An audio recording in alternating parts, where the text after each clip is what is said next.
Hello, BookTube. I have a tiny bit of Friday mail for you. It's not much, but I've grown in the habit over the years of opening my mail with you and nattering. So I thought we'd do that. One of these packages is not a book. That I know right away. I would know it anyway by the texture, but I am waiting for something. So we're going to take a look at this together and see what we make of it. This is, I mentioned the other day that, yesterday, I think it was yesterday, it all blurs together. I mentioned, I think yesterday, that I was taking steps to toughen up my MacBook Pro. I have a 2013 MacBook Pro that is, I have a feeling that most people would look at it and say this is in pristine condition. In fact, most people, the kids at the Apple store, for instance, whenever I brought it to them, have said, it's hard to believe this is 7 years old and you've used it that whole time. I take very good care of it, or try to, because it was a huge amount of money when I bought it. And I recently lost a MacBook. My MacBook Air still works, but its keys are close to cracking. 3 of them are close to cracking, and its fan is overworking, and its battery is running down. It's all the signs that a MacBook is dying. But that leaves me with a MacBook Pro that I also spent a lot of money on back in 2013. And I recently thought, it still works just fine. It still gets updates. It's still just a beautifully functional machine. But I do worry about it. It was $1,000. It's in perfect condition. I worry when I'm using it that I'm going to bump it against something, scrape it against something, and Frida's going to jump on it, or it's going to fall on the floor. So I recently decided to toughen it up a little. I was inspired by a $60 iPad that I got on eBay that came in a tough case. And it's a lucky thing that it did, too, because I have no idea how to get this thing off. It's recessed in there. This plastic red thing is obviously a separate piece from the rubber. But it's incredible. You can drop it on the floor and it won't hurt the MacBook at all, or the iPad at all. And inspired by that, I thought, well, why don't you see if you can get some covering, some rubberized covering for your MacBook Pro? I ordered one.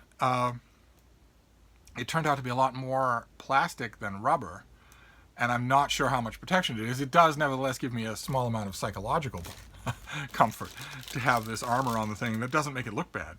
And that got me thinking, because the RadPad is not my only iPad. I have another iPad Air that doesn't have any kind of rubber casing.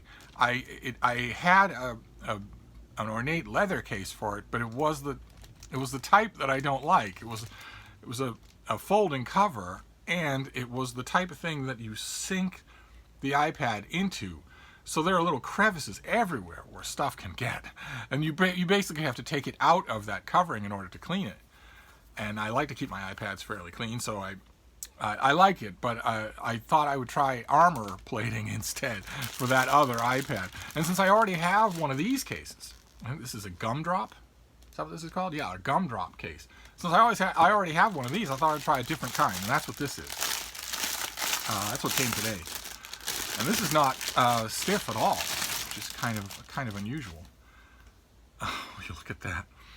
Okay, that's this. You just wrap this over the iPad, so there's no screen protection. That's a separate thing for here. Whereas I think this thing, I'm pretty sure that this has a screen protector, that this is not the naked screen of the iPad. I'm pretty sure that's true. That's just in cases of the whole thing. Whereas this has cutouts for the ports, but it is just a rubber border for the iPad. Interesting. Okay, well, I'll put it on that other iPad and see how it goes, see whether or not I like it. And that leaves only one out of the package for today, a relatively small mail haul. And this is, I think, from a publisher, but we shall see. It's increasingly difficult to predict because everybody's at home. The usual distribution, the usual packing methods aren't always applying. Yes, okay. Okay. All right. I'm tempted to think this is some sort of practical joke. This is listed for 2020, July of 2020. This is Neely Cherkovsky's biography of Charles Bukowski. Let's see. For the Bukowski centennial, God in His Heaven, help us all. 2020 marks the centennial year of Charles Bukowski, the poet laureate of L.A. lowlife. This one-of-a-kind biography, written by his close friend and collaborator, is the closest readers will come to meeting the man himself, a truly unforgettable experience.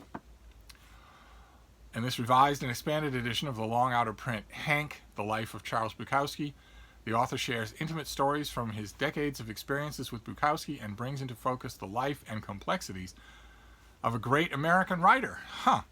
So he writes about somebody other than Bukowski? That's interesting. Why would he call it Bukowski if he's writing about a great American writer? Okay, well, that is a small taste of the snark that I will give this book in my mind as I'm reading it. It could be good. The biography, I'm unfamiliar with the biography. The biography could be good. I don't need to like the subject of a biography to like a biography, not at all.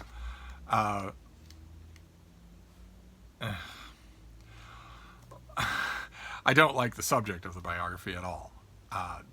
And when the back cover says, shares the intimate stories from his decades of experiences with Bukowski, what that really means is smoking. A full 85% of what Charles Bukowski did on Earth after the age of 8 was smoking. Fully 85%.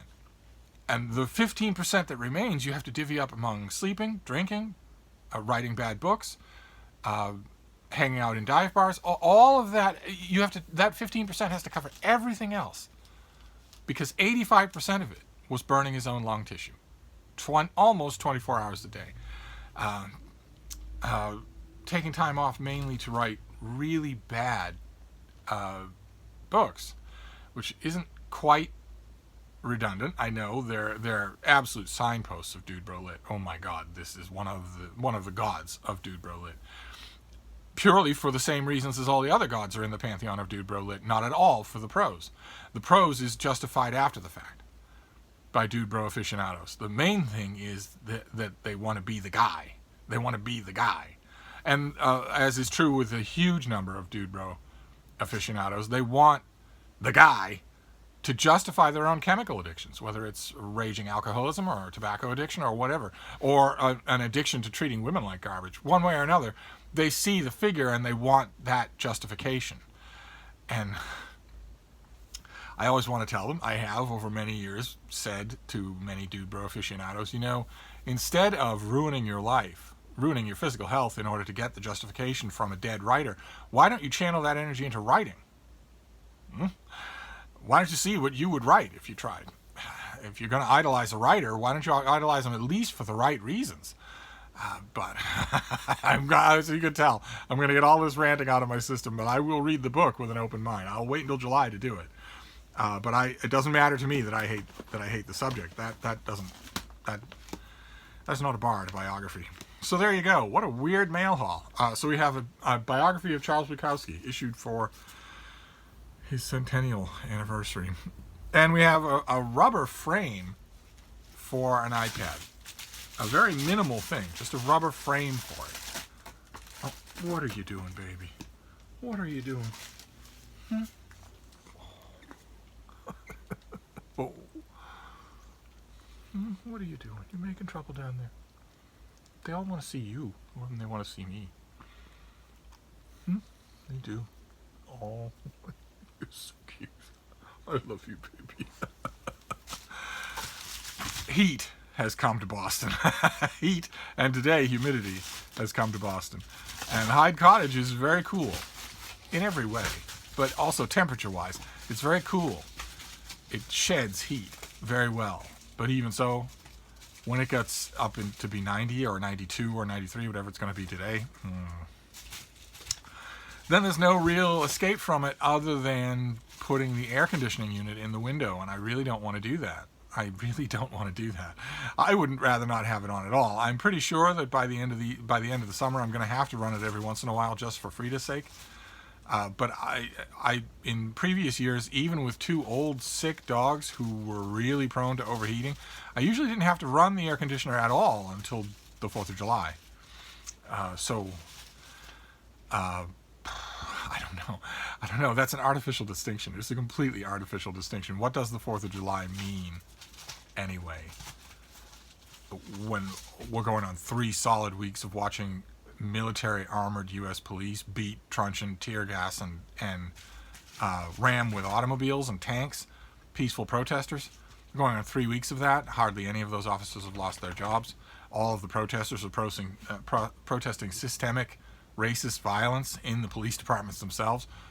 Nothing has happened. Nothing has stopped that violence from happening. It's filmed every night. And the President of the United States re-election campaign was just had an ad pulled down from Facebook for using Nazi symbology, using Nazi symbols, the Nazi symbols that Stephen Miller loves, and that he wants to explicitly identify with his own regime.